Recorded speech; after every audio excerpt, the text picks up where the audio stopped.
Olá, bem-vindos a mais um Mulheres na Arte. Hoje eu vou contar a história de Josefa Ayala Figueira, conhecida como Josefa de Óbidos.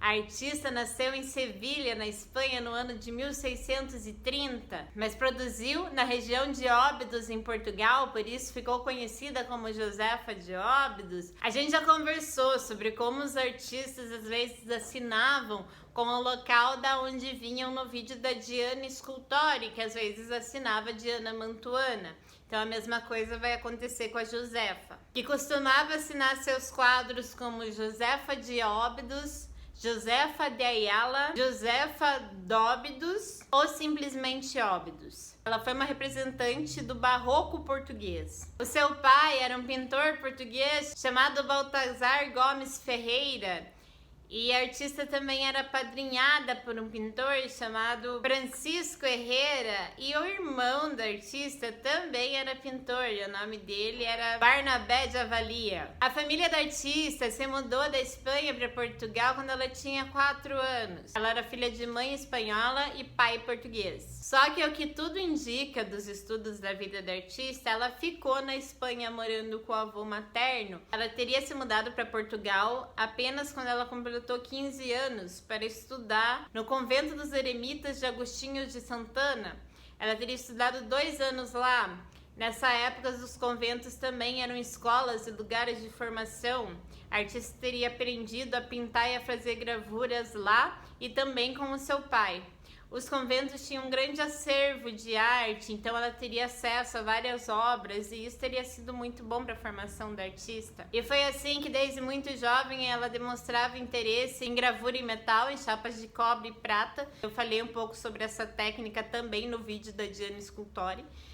E ela se interessava muito por pintura. A artista se especializou em 2 temáticas, natureza morta e pintura de religião. Aos 23 anos ela apresenta 2 gravuras que são suas obras-primas, ou seja, suas primeiras obras apresentadas como uma artista profissional. Em seguida, ela foi contratada por diversos conventos e igrejas e tem obras religiosas espalhadas por vários conventos, monastérios e igrejas de Portugal. Essas obras se identificam com o período barroco porque a artista representa as figuras vestidas com roupas da época e não roupas sacras.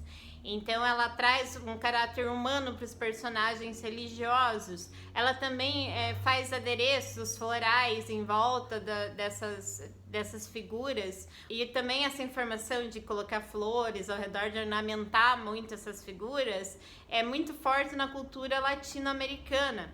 Então eu não sei até que ponto isso pode ter uma relação. Essa é uma relação que eu fiz enquanto eu estudava a obra da artista, mas eu acho que deve ter. O Menino Jesus Romeiro da artista é uma obra que tem 8 versões encontradas. Nas Naturezas Mortas ela montava cenários cotidianos, mesas montadas, usava objetos do dia a dia, e isso fazia com que fosse possível até identificar costumes da época e hábitos de sua região. Além de seu trabalho como pintora de naturezas mortas e como pintora de figuras religiosas, a artista também foi retratista da família real portuguesa. E aí vão chegar alguns nomes que são bem familiares para nós. A artista fez o retrato da rainha Maria Francisca Isabel de Seboia, que era esposa de Dom Pedro II, e também de sua filha, a princesa Isabel, e na época era noiva de Vítor Amadeu, e esse quadro da princesa Isabel foi feito para presentear Vítor Amadeu. A artista faleceu com cerca de 54 anos.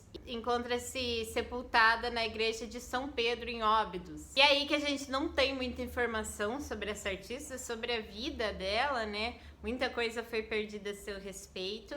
Como artista pintou para muitos conventos, igrejas, muitas de suas obras ficaram conservadas e hoje estão em museus, coleções particulares. Uma obra da artista foi arrematada em 2015 por $269 mil. Ela é uma das poucas representantes mulheres do barroco português, a única que eu encontrei, para ser sincera. Pesquisando sobre ela, eu vi que em Portugal tem uma escola com seu nome e também um hotelzinho que parece ser muito receptivo.